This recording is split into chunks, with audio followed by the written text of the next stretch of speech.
Harsha Hospital, Center for Plastic and Cosmetic Surgery, Liposuction, Tummy tuck, breast surgery, lip, chin and nose correction సేవలు. మీ అందానికి నమ్మకమైన చిరునామా Harsha hospitals Kompally Hyderabad. Breaking news, stock మార్కెట్లు భారీ నష్టాల్లో కొనసాగుతున్నాయి. ఇప్పటికే 1600కు పైగా పాయింట్లు కోల్పోయి నష్టాల్లో కొనసాగుతోంది సెన్సెక్స్. ఇక నిఫ్టీ కూడా నేలచూపులు చూస్తోంది. అమెరికా ఇరాన్లో వార్ ఎఫెక్ట్ స్టాక్ మార్కెట్పై పడింది. అమెరికా అధ్యక్షుడు డొనాల్డ్ ట్రంప్ వార్నింగ్లు, ఇరాన్ కౌంటర్లతో భయాలు పెరుగుతున్నాయి. ఈ ఉద్రిక్తతల కారణంగా క్రూడ్ ఆయిల్ ధరలు అంతకంతకు పెరుగుతున్నాయి. ప్రస్తుతం బ్యారెల్ చమురు ధర $113కు చేరింది. మరోవైపు స్టాక్ మార్కెట్ల నుంచి విదేశీ పెట్టుబడిదారులు తమ పెట్టుబడుల్ని ఉపసంహరించుకున్నారు. దీనికి తోడు రోజు రోజుకు రూపాయి విలువ క్షీణిస్తుండడం కూడా ఎఫెక్ట్ చూపిస్తోంది.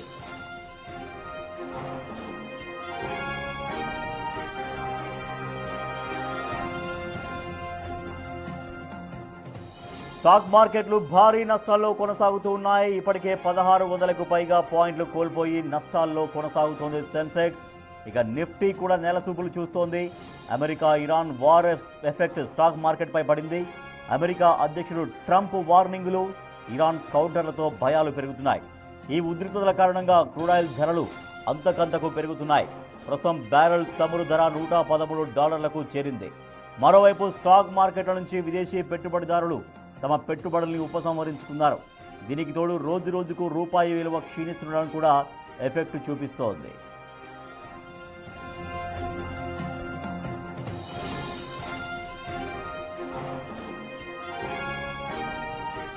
బ్రేకింగ్ న్యూస్ చూస్తున్నాం. యుద్ధం ఎఫెక్ట్ స్టాక్ మార్కెట్ పైన కనిపిస్తోంది. ట్రంప్ వార్నింగ్లు ఇస్తున్నారు. ఆ వార్నింగ్లకు ఇరాన్ కూడా అంతే స్థాయిలో కౌంటర్లు ఇస్తోంది. దీంతో ఇరాన్ తగ్గడం లేదు, అమెరికా తగ్గడం లేదు. రెండు దేశాలు ఇరాన్ ఇజ్రాయెల్ యుద్ధం, అమెరికా ఇరాన్, మూడు దేశాలు ఇజ్రాయెల్ అమెరికా కలిపి ఇరాన్ పైన అటాక్ చేస్తున్నాయి. ఇరాన్ కూడా అమెరికా స్థావరాలని ధ్వంసం చేస్తూ ఉంది. ఇజ్రాయెల్ పైన దాడులతో విరుచుకుపడుతుంది. ఇరాన్ కూడా ఏమాత్రం వెనుకంజ వేయట్లేదు.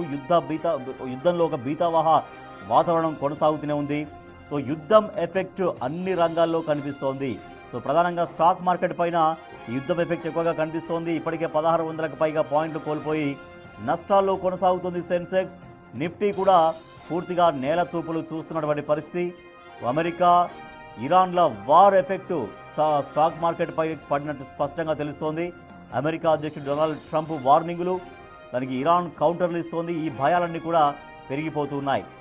ఈ ఉద్రిక్తతల కారణంగా క్రూడ్ ఆయిల్ ధరలు అంతకంతకు పెరిగిపోతున్నాయి. ఈ ఉద్రిక్తత ఇలాగే కొనసాగితే క్రూడ్ ఆయిల్ ధరలు ఇంకింతగా మరింతగా ఎగబాకే అవకాశం ఉంది అనేటువంటి ఆందోళన వ్యక్తమవుతోంది. ప్రస్తుతం బ్యారెల్ చమురు ధర $113కు చేరింది. అలాగే స్టాక్ మార్కెట్ల నుంచి విదేశీ పెట్టుబడిదారులు తమ పెట్టుబడుల్ని ఉపసంహరించుకున్నారు. దీనికి తోడు రోజు రోజుకు రూపాయి విలువ కూడా మరింతగా క్షీణిస్తోంది. రూపాయి బలపడాల్సింది పోయి రూపాయి బలోపేతం కోసం ఎన్ని చర్యలు తీసుకున్నా కూడా ఏమాత్రం ఉపయోగం కావట్లేదు. రోజు రోజుకు రూపాయి విలువ కూడా పడిపోతుండడం కూడా మరింతగా స్టాక్ మార్కెట్ల నష్టానికి కారణంగా కనిపిస్తోంది. మార్కెట్ నిపుణులు అనలిస్ట్ సుందర్ రాజా గారు ఫోన్ లైన్లో ఉన్నారు. ఈ స్టాక్ మార్కెట్ల పైన ఎందుకు ఇంత ప్రభావం చూపిస్తుందో, ఎట్లా దీన్ని అనలైజ్ చేస్తారో సుందర్ రాజా గారు వివరిస్తారు. నమస్తే అండి సుందర్ రాజా గారు. నమస్తే అండి సుందర్ రాజా గారు, ఎందుకు స్టాక్ మార్కెట్లు ఇంత స్థాయిలో పతనమవుతూ వస్తున్నాయి, నష్టాలు కొనసాగుతున్నాయి? ఇప్పటికే సెన్సెక్స్ 1600 పాయింట్లు నష్టపోయింది. నిఫ్టీ కూడా ఇంకా నేల చూపులు చూసిన పరిస్థితి. యుద్ధం కారణమేనా, యుద్ధం ఎఫెక్టేనా ఇదంతా జరగడానికి? మార్కెట్ చూస్తే కనుక ఈ నెల భారీగా ఇంచుమించు ఒక 10% వరకు తగ్గడం చూసాము. ఇన్ఫాక్ట్ కోవిడ్ తర్వాత చూస్తే కనుక ఈ 6 సంవత్సరాల్లో హైయెస్ట్ ఫాల్ అనేది స్టాక్ మార్కెట్ లో తగ్గడం అనేది మనం చూస్తాము. దీనికి మోస్ట్లీ మార్కెట్ లో ప్రభావితం చేసే ప్రధానమైన అంశం చూస్తే కనుక యుద్ధ వాతావరణం అనుకోవచ్చు. యుద్ధం చూస్తే కనుక వీకెండ్ చూస్తే కనుక ఏమైనా కొంచెం టాక్స్ నెగోషియేషన్స్ ఉంటాయని, ఏమైనా కొంచెం ఒక పాజిటివ్ అవుట్కమ్ వస్తుందని చెప్పి మార్కెట్ భావించింది. అందువల్ల లాస్ట్ 2 రోజులుగా కొంచెం లోయర్ రేట్ నుంచి స్థిరంగా ఉండడం. కానీ ఇవాళ వీకెండ్ చూస్తే కనుక చాలా నెగిటివ్ న్యూస్ రావడం చూసాము. అంతేకాకుండా ఇవాళ చూస్తే కనుక మనకి ఇరు వర్గాల మధ్యన కూడా కొంచెం వార్నింగ్స్ ఉండడము. దీంతో చూస్తే కనుక యుద్ధ వాతావరణం మరింత తీవ్రం అవడంతో, పైగా మనకి ఎస్కలేట్ టెన్షన్స్ అవడంతో మార్కెట్ లో ఒక భారీ కరెక్షన్ అనేది రావడం. సో అందువల్ల నిఫ్టీ చూస్తే కనుక మరి 700 పాయింట్ల వరకు ఇంచుమించు 2.5% వరకు భారీగా పతనమైంది. మార్కెట్ చూస్తే కనుక కీలకమైన 23,000 స్థాయిని నిలబెట్టుకోలేకపోయింది. మార్కెట్ మనం గమనిస్తే కనుక లాస్ట్ ఒక నెల రోజులు బట్టి ఇంచుమించు 3,000 పాయింట్ల వరకు నిఫ్టీ భారీగా తగ్గింది. సెన్సెక్స్ ఆల్మోస్ట్ 9,000 పాయింట్ల వరకు భారీగా తగ్గింది. అంతేకాకుండా మార్కెట్ లో ఇంకొక మేజర్ అంశం చూస్తే కనుక విదేశీ సంస్థలు ఈ లాస్ట్ 1 మంత్ ఈ నెల చూస్తే కనుక ఆల్మోస్ట్ 80,000 కోట్ల వరకు భారీగా అమ్మకాలు జరిపి తమ పెట్టుబడులు ఉపసంహరించుకోవడంతో మార్కెట్ లో భారీగా కరెక్షన్ రావడం చూస్తున్నాం.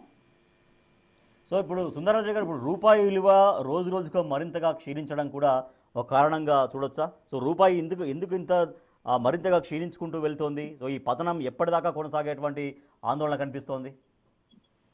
సో ఈ మధ్య చూస్తే కనుక మనకి కొంచెం ఇంపోర్ట్స్ ఎక్కువ అవడము, అలాగే ఎక్స్పోర్ట్స్ కూడా కొంచెం స్పేస్ కొంచెం తగ్గడము. అంతేకాకుండా లాస్ట్ 1 మంత్ గా చూస్తే కనుక గల్ఫ్ లో చూస్తే కనుక ఆ చెక్ పాయింట్ దగ్గర, హోమోస్ పాయింట్ దగ్గర చూస్తే కనుక కొంచెం మరింత ఉధృతంగా అవడము, అలాగే మన భారతీయ ఎక్స్పోర్టర్స్ కి ఇంపోర్ట్స్ కూడా మరింత కష్టాలు ఉండడంతో మనకి బ్యాంక్స్ మీద కూడా తీవ్రమైన ప్రభావం కనిపించింది.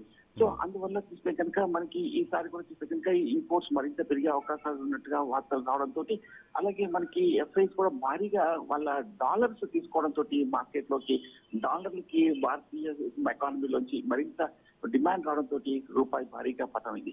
ఈ మధ్య చూస్తే కనుక లాస్ట్ 1 వీక్ లోనే ఆల్మోస్ట్ ఒక 1 రూపీ అంటే ఇంచుమించు 100 రూపాయలుగా ఈ రూపీ బాగా తగ్గింది. 93.5 వరకు ఆల్ టైమ్ హై లెవెల్లోకి డాలర్ చేరుకోవడంతో రూపాయి పతనం అవడంతో ఈ ప్రభావం అనేది మార్కెట్ మీద కూడా తీవ్రమైన ప్రభావం కనిపించింది. సో ఇప్పుడు సుందరరాజ గారు, మార్కెట్లు ఇంత నష్టాల్లో ఉండడానికి ముఖ్య కారణం యుద్ధమే అని భావిస్తే, యుద్ధమే అయితే కనుక మరి ఇప్పట్లో యుద్ధం అది ఫుల్ స్టాప్ పడే అవకాశం కనిపించట్లేదు. సో ఇరాన్ అంతే తీవ్రంగా ప్రతిఘటిస్తోంది. అమెరికా, ఇజ్రాయెల్ ఇంకా ఇరాన్ ఇంకా దానిపైన దాడులు కొనసాగిస్తున్నాయి. ఈ యుద్ధం ఇలాగే ఇంకా మరింతగా పెరిగితే మార్కెట్లు ఎప్పుడు అసలు కుదురుకునేటువంటి అవకాశం ఉంటుంది? అసలు కుదురుకునే అవకాశం ఉంటుందా, ఉండదా? అసలు మనం గమనిస్తే కనుక ఈ యుద్ధం అనేది ఆల్మోస్ట్ 3 వారాలు అవడం సమయం. ఫస్ట్ వీక్ లోనే మనకి యుద్ధం బాగా తీవ్రంగా అయింది. ఆ తర్వాత ఏమడే కొంచెం పీస్ టాక్స్ ఉంటాయి, అలాగే నెగోషియేషన్స్ కూడా ఫలితంగా పాజిటివ్ గా ఉంటాయి, నా అవుట్కమ్ వస్తుందని మార్కెట్ భావించారు. కానీ ఈసారి చూస్తే కనుక ఎన్నడూ లేనిది సెకండ్ వీక్ లో కూడా యుద్ధం మరింత అవడము, అలాగే థర్డ్ వీక్ లో కూడా చూస్తే కనుక యుద్ధం మరింత తీవ్రంగా ఉండడం, అలాగే ఇప్పుడు లేటెస్ట్ ఇవాళ రిపోర్ట్స్ చూస్తే కనుక ఇరువైపుల దగ్గర నుంచి వార్నింగ్స్, థ్రెట్స్ మరింత రావడము, హెచ్చరికలు రావడము. అంతేకాకుండా ఇన్ఫ్రాస్ట్రక్చర్ అక్కడ గల్ఫ్ లో చూస్తే కనుక మొన్న లాస్ట్ వీక్ ఆయిల్ రిఫైనరీస్ మీద దాడి చేయడం చూసాము.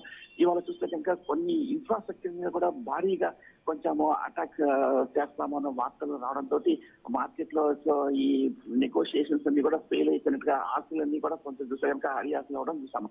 అందువల్ల మార్కెట్ ఒక్కసారిగా డిసప్పాయింట్ అయ్యి ఇవాళ 700 పాయింట్ల వరకు భారీగా తగ్గింది. అంతేకాకుండా ఒకవేళ కనుక ఈ యుద్ధం ఇలాగే కనుక కంటిన్యూ అయితే కనుక మన జీడిపి మీద, భారతీయ గ్రోత్ మీద కూడా కొంచెం ఇంపాక్ట్ ఉండే అవకాశాలు కనిపిస్తుంది. ఎందుకంటే లాస్ట్ 1 year గా చూస్తే కనుక మన ఎకానమీ గ్రోత్ 7%, 7.2, 7.4, ఇన్ఫాక్ట్ 8 వరకు కూడా వెళ్తుందని చెప్పి మనం చాలా స్ట్రాంగ్ ఉన్నాము. మన బ్యాంకింగ్ వ్యవస్థ, అలాగే మన ఫైనాన్షియల్స్ అన్ని కూడా చాలా స్ట్రాంగ్ ఉండొచ్చు. కానీ ఒక్కసారిగా ఈ యుద్ధ వార్తలు బాగా తీవ్రమవడంతో మనకి ఇన్ఫ్లేషన్ కూడా మరింత పెరుగుతుందని, అది ఇన్ఫ్లేషన్ అంటే ద్రవ్యోల్బణం పెరిగితే అంటే కనుక మనకి అవసరమైన వస్తువుల ధరలు కనుక బాగా పెరిగితే కనుక ఎకానమీ మీద కూడా ఇంపాక్ట్ ఉంటుంది, డిమాండ్ కూడా తగ్గుతుంది. సో దీంతో చూస్తే కనుక మన భారతీయ గ్రోత్ రేట్ కూడా కొంచెం తగ్గుతుందనే ఒక వార్త రావడం అనేది మంచి. సో అందువల్ల మనకి మార్కెట్ లో కూడా ఎఫ్ఐస్ కూడా భారీగా తమ నిధులను ఉపసంహరించుకోవడం చూస్తున్నాము. అందువల్ల మార్కెట్ కూడా బాగా తగ్గింది. Right, thank you so much Sundara Raju గారు. సో యుద్ధం ఎఫెక్ట్ స్టాక్ మార్కెట్ల పైన పడింది. సో ఇప్పటికే 1600 పాయింట్లు కోల్పోయింది సెన్సెక్స్, 450 పాయింట్లు నష్టపోయింది నిఫ్టీ. సో దీనికి ప్రధాన కారణం యుద్ధం. సో అమెరికా అధ్యక్షుడు ట్రంప్ వార్నింగ్లు ఇవ్వడం, ఇరాన్ కూడా అంతే స్థాయిలో ప్రతిఘటించడంతో ఈ యుద్ధ పరిస్థితి ఇలాగే కొనసాగుతుంది. ఆ యుద్ధం ఎఫెక్ట్ స్టాక్ మార్కెట్ల పైన పడడం ఒకటి, తర్వాత రోజు రోజుకు రూపాయి విలువ మరింతగా క్షీణించుకుంటూ వెళ్తుంది. సో ఇది కూడా ఒక కారణంగా చెప్తున్నారు. సో ఇదే పరిస్థితులు కొనసాగితే కనుక స్టాక్ మార్కెట్లు మరింతగా ఇబ్బందులు ఎదుర్కోక తప్పదు. అది భారతీయ ఎకానమీ పైన కూడా ఎఫెక్ట్ చూపించే అవకాశం ఉందని మార్కెట్ నిపుణులు ఆందోళన వ్యక్తం చేస్తూ ఉన్నారు.